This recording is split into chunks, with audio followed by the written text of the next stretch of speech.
Assalamualaikum warahmatullahi wabarakatuh. Nastamir, kita lanjutkan Bapak Ibu saudara-saudara sekalian memahami. Saya katakan persyaratan untuk menjadi Tuhan. Nah, ini bahasanya saya rekayasa sendiri dengan niat baik agar mahasiswa saya yang berlatar belakang pendidikan umum mampu memahami sifat 20.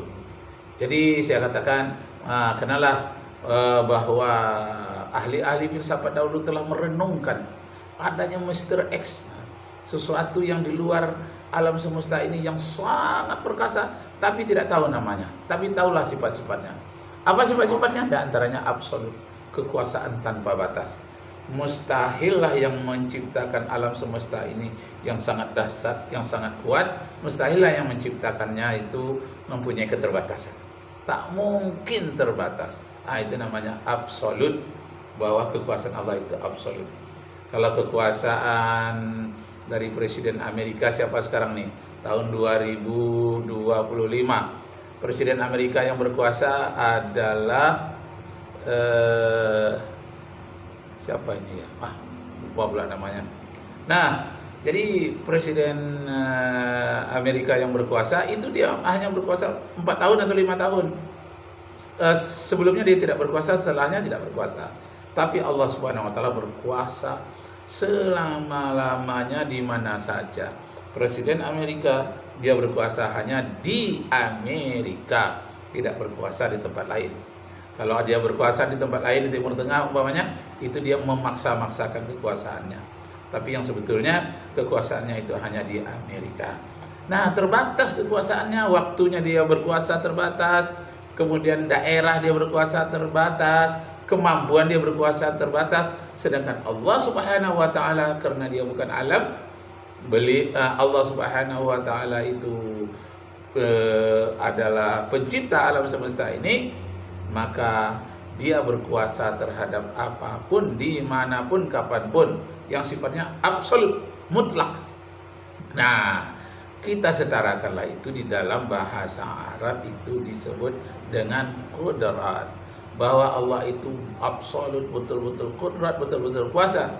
Innallaha ala kulli syai'in qadir. Allah itu berkuasa terhadap segala-galanya.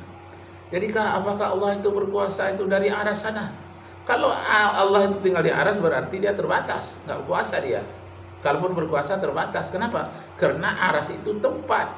Jangan menanyakan tempat kepada dia yang sudah ada sebelum tempat itu ada. Jangan menanyakan tempat kepada dia sang pencipta tempat. Yang menciptakan tempat, yang menciptakan aras itu Allah. Ditanyakan pula lah, Allah itu tempatnya di mana? Sedangkan yang menciptakan tempat itu Allah. Yang mempunyai tempat hanya makhluk, materi. Sebagaimana orang barat mengatakan everything is matter. Segala sesuatu adalah benda. Nothing without materi. Nothing without matter. Tidak ada sesuatu pun tanpa benda. Kalaupun Tuhan ada menurut orang materialisme, Tuhan itu berupa benda. Itulah ajaran mujassimah, ajaran serba benda. Kalau dia tidak benda, berarti dia tidak ada. Itulah ajaran materialisme yang diambil oleh orang-orang Arab sebahagian, terutama orang-orang Khawarij, menjadi mujassimah atau musabbihah, sehingga Tuhan bertangan, Tuhan bermata, Tuhan berkaki. Itu namanya ajaran mujassimah atau ajaran materialisme yang mengatakan everything is matter, everything is matter. Pada Islam itu tidak demikian. Islam itu bukan hanya mengajarkan tentang tauhid, tapi yang di luar tauhid juga lengkap. Sebagaimana Harjib mengatakan, Islam it's indeed much more than a system of theology, but it's a complete civilization. Islam bukan hanya mengajarkan tentang akidah, tentang ibadah saja, tapi more than, lebih dari sistem ideologi, but it's a complete civilization. Peradaban-peradaban dalam Islam itu sangat lengkapnya, akidahnya, ibadahnya, akhlaknya, hukum, syariahnya sangat lengkap sekali. Nah, sekarang kembali kita kepada akidah dulu yang paling dasar. Akidah Akidah itu artinya suatu ikatan yang bersimpul mati. Akidah itu takkan berubah sampai mati, bahkan dia merubah, dia tidak akan berubah. Itulah akidah. Nah, hal itulah sangat dipelihara, dibendung oleh Al-Asy'ari,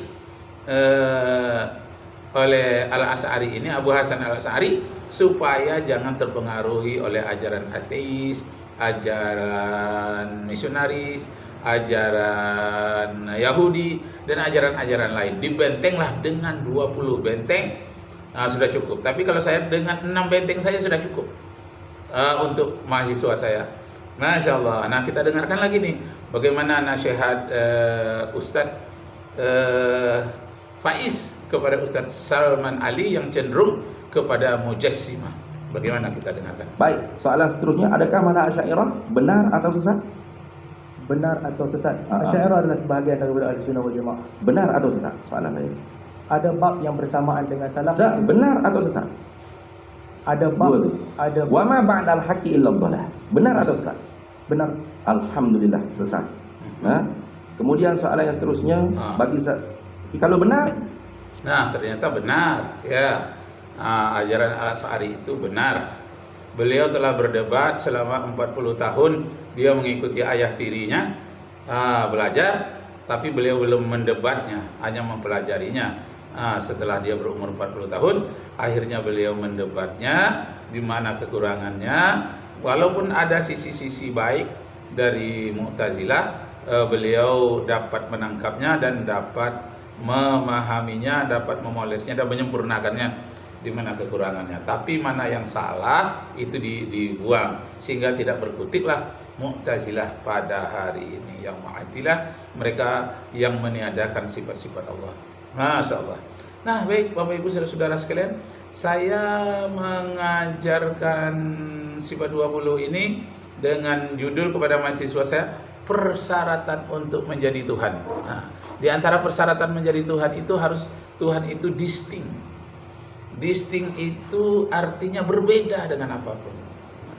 Tidak ada serupa dengan dia. Ini istilah filsafat, ini distinct. Kenapa istilah filsafat saya ungkapkan dulu?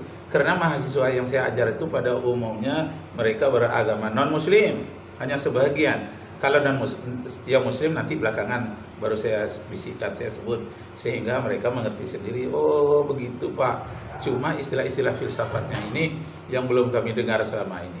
Nah, distinct itu artinya tidak ada yang serupa. Dengan dia berbeda. Kemudian persyaratan menjadi Tuhan itu haruslah unik.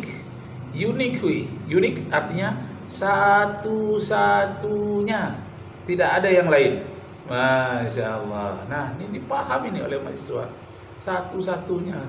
Jadi penyebab pertama itu juga satu-satunya. Yang betul-betul independen adalah satu-satunya. Yang absolut adalah satu-satunya Allah. Yang distinct, yang berbeda dengan apapun, itu satu-satunya Allah. Yang unik, yang satu-satunya unik lain dari yang lain itu hanya Allah Subhanahu wa Ta'ala. Hanya Dia yang serupa dengan Dia. Nah, ini baru kajian akal yang sebetulnya diambil dari nakal. Nakal itu nas, Al-Quran dan Sunnah. Nah, itu ayat yang singkat saja. Al-Ikhlas surat 112. Qul huwallahu ahad. Say Allah one and only. Allahus samad. Allah the eternal absolute. Lam yalid wa lam yulad. He begetted not and nor is he begotten. Wa lam yakul lahu kufuwan ahad, and none like unto him. Tidak ada satu apapun yang setara dengan dia. Masya Allah. Jadi ajaran Asy'ari tidak sesat, kata Ustaz Salman Ali ketika berdebat dengan Ustaz Faiz, VU Faiz di Malaysia. Masya Allah. Jadi kita dengan tetangga kita juga mendapatkan ilmu, banyak ulama-ulama di Malaysia yang hebat. Nah, apa salahnya kita belajar kepada mereka dengan istilah-istilah yang selama ini tidak familiar, tidak akrab dengan kita menjadi akrab. Apalagi bahasanya pakai bahasa Melayu sama dengan bahasa Indonesia. Allahu Akbar. Mari kita dengarkan berikutnya. Cukuplah nanti, insya Allah Ustaz Salman boleh jadi mufti wilayah, insya Allah. Masya Allah. Boleh jadi Bagi bukti. Ustaz Salman, adakah sifat sama dan basar itu sifat zat atau sifat fa'iliyah? Sifat zatiyah dan fi'liyah. Dua-dua sekali. Jadi kalau sifat zat Nah, inilah. Jadi saya memang judulnya harus diluruskan. Nah, banyak yang harus diluruskan. Misalnya ayat Al-Qur'anul Karim. Ar-Rahmanu 'alal 'arsy istawa. Ar-Rahman itu mengadakan pemeliharaan, melindungi terhadap aras. Bukan artinya Tuhan bertengger di atas aras. Ar-Rahman itu bukan artinya Tuhan, bukan Allah. Ar-Rahman itu adalah sifat kasih sayangnya Allah. Ar-Rahman. Ar-Rahmanu ala itu terhadap istawa, pemeliharaan melindungi. Istawa alal ars, mengadakan perlindungan terhadap aras. Jadi sifat kasih sayang Allah itu mengadakan perlindungan terhadap aras. Kenapa aras harus dilindungi? Karena yang paling rumit di antara seluruh makhluk ciptaan Allah adalah aras. Yang paling besar aras. Aras itu bukan tempat tinggal Allah. Aras itu adalah tempat tinggal malaikat. Di atas aras itu ada namanya Baitul Ma'mur, seperti Ka'bah di permukaan bumi. Ka'bah tempat orang mengeliling tawaf di Mekah. Sedangkan Baitul Ma'mur tempat tawafnya malaikat yang terdapat di mana? Di aras. Jadi bukan Allah yang tinggal di aras. Yang tinggal di aras itu adalah malaikat. Bahkan bukan tinggal, mereka mengelilingi hanya satu kali seumur hidupnya, mereka pergi lagi digantikan oleh malaikat yang lain. Saking banyaknya malaikat. Masya Allah, ini yang sudah didebatkan orang tentang sifat 20 begitu hebatnya. Ini diakui oleh Salman Ali ketika berdebat dengan View Faiz di Malaysia. Nah, kita dengarkan sedikit lagi. Masya Allah. apa makna dia? Allah bersifat dengan sami'un basirun, lam yazal sami'an basiran. Dan zat Allah mendengar, yasma'u tahawurakuma fasayarallahu amalan. Kalau sifat fi'liyah, itulah banyaklah sifat di zat Allah Ta'ala. Allah mendengar setiap sesuatu. Yalah, banyaklah sifat-sifat. Sifat satu. Sifat satu. Allah dan Allah mendengar. Mendengar semua benda. Yalah, mendengar tu banyak ke satu? Mendengar. Yalah, mendengar tu banyak Allah ke satu? mendengar semua benda, bukan sekadar banyak, semua. Ya, mendengar tu banyak ke satu? Satu lah. Satu. Satu mendengar tapi banyak. Yalah, banyak benda yang dengar. Yang mana satu, yang mana banyak ni? Sifat Allah, sifat pendengar. Pendengaran ke mendengar yang banyak? Allah mendengar. Semua benda Allah dengar. Okey, banyak ke satu? Banyaklah yang didengar. Okey. Yang didengar itu banyaklah. Ya, mendengar tu banyak dan yang didengar pun banyak, betul? Pendengaran hanya adalah Allah. Mendengar itu hanya Allah. Ya, memang saya duk cakap sifat Allah dan ni bukan sifat orang lain dah ni. Baik. Sifat pendengarannya satu tu banyak. Satu. Pendengarannya satu. Mendengar? Mendengar semua benda. Ya, mendengar tu banyak ke satu? Mendengar setiap sesuatu. Ya, saya tanya mendengar tu banyak ke? Mendengar setiap sesuatu. Ya, banyak. Banyak. Jadi sama ke tak sama sifat zat dengan sifat fa'il? Sifat zat sami'un. Okey. Sifat fa'il, Allah mendengar setiap sesuatu. Tadi bahasa Arab, ni bahasa Melayu pula. Apa bisa sami'un dengan mendengar tidak sesuatu? Masya Allah. Inna Allah syami'un alim. Allah maha mendengar segala sesuatu. Bapak Ibu, saudara-saudara sekalian, kalaulah orang beriman kepada Allah dan memahami sifat 20 ini dengan benar, takkan ada korupsi di Indonesia. Kenapa? Karena dia orang berbisik sekalipun Allah mendengar. Orang yang menaikkan kwitansi bohong-bohongan itu dilihat oleh Allah. Jadi orang Indonesia ini banyak tidak mengenal Allah, terutama para koruptor itu. Dia tak mengenal Allah dan dia tidak yakin bahwa Allah meneropong dia. Lebih daripada teropong buatan manusia, lebih daripada CCTV. Jadi Allah maha mengawasi. Di antara sifatnya itu Ar-Raqib. Senama pula dengan saya, cuma saya pakai Muhammad Raqib. Tapi kalau Allah Ar-Raqib, Asmaul Husna yang ke-41. Nah, Allah maha mengawasi, maha mendengar, maha melihat. Nah, kalaulah para koruptor yang beragama di dunia ini mau dia menghayati bahwa tanda tangannya itu dia palsukan, dilihat oleh Allah, dia berbisik ingin korupsi, itu didengar oleh Allah. Kalau ini diperhatikan, pasti tidak akan